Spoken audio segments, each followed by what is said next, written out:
Welcome to Dark Truths, Religion Uncovered. Tonight, we explore how the age-old tenets of faith are being revealing a shift from confrontation to a kind of dispassionate neutrality in how we see God. We're investigating a belief that, while it might seem wise and reasonable, has potentially devastating consequences. The idea that God, in His infinite wisdom, chooses to be neutral. In our modern world, it's common to picture God as a figure who stays above the fray of human conflict. He's seen distant from controversy, unwilling to intervene in the moral dilemmas that divide us.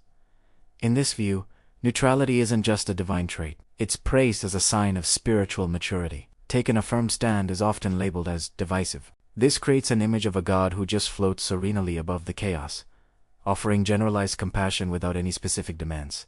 It's a comforting idea, for sure. But let's look back at the foundational beliefs found in ancient theology. They knew nothing of a neutral God.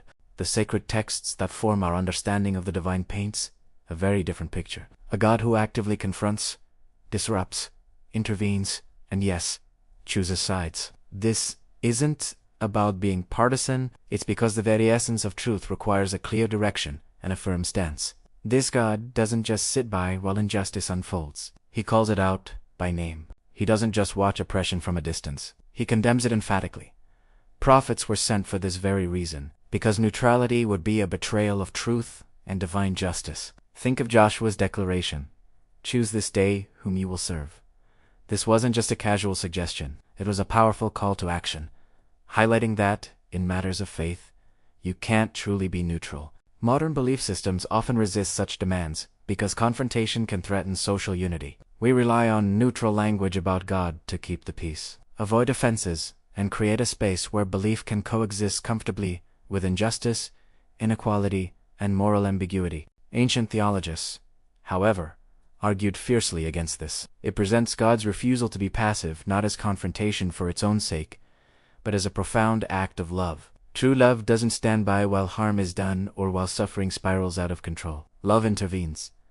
Decisively, it's stern but caring, passionate yet purposeful. Silence might be a last resort after warnings have been given, but neutrality is never the starting point for loving action. Scriptures doesn't praise God for His absence from conflict. In fact, it often portrays Him as almost too involved, too demanding, too disruptive, and, for some, too uncompromising. Modern beliefs, on the other hand, often seeks comfort in a God who doesn't interfere. This provides a sense of peace. But a God who doesn't intervene also lacks the power to challenge systemic injustice or upset our comfortable status quo. A neutral stance can become a moral anesthetic, making our faith passive and allowing injustice to continue unchallenged. Ancient believers understood the dangers of neutrality. They saw it as abandoning the truth. Figures like Elijah didn't allow the people of Israel to stay on the fence. Jesus himself wouldn't tolerate lukewarm allegiance, stating plainly, "You're either with me or against me."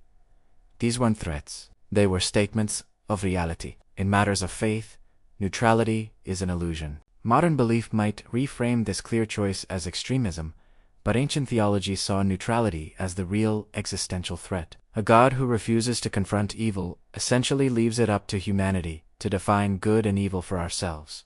This freedom isn't a gift of mercy. It throws us into the chaos of moral relativism. A neutral belief system creates a superficial faith, one that demands little, requires no courage, and risks nothing. In contrast, ancient believers staked everything on their active faith. They knew God was calling them into profound action, demanding justice, mercy, and humility, all at once. Today, it's common to separate these elements to avoid confrontation. Justice becomes optional. Mercy is mistaken for permissiveness, and humility is confused with silence. But the scriptures unite these qualities, showing a God who confronts injustice with judgment, offers sinners mercy, and meets the proud with unwavering truth.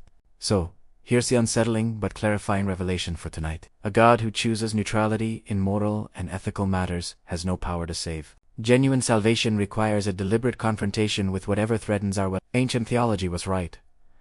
Love without confrontation is just indifference, and yet, modern belief often misinterprets this indifference as wisdom. As we conclude, we're left with a pivotal question that ancient faith would pose to us today. If God never confronts what is wrong, then who is He really protecting? Truth or our own comfort? Thank you for joining us on Dark Truths, Religion Uncovered. We'd love to hear your thoughts. Has belief learned to embrace neutrality, or have we forgotten the strength it takes to take a stand? Please share your reflections in the comments, and don't forget to subscribe for more deep dives into the core of faith.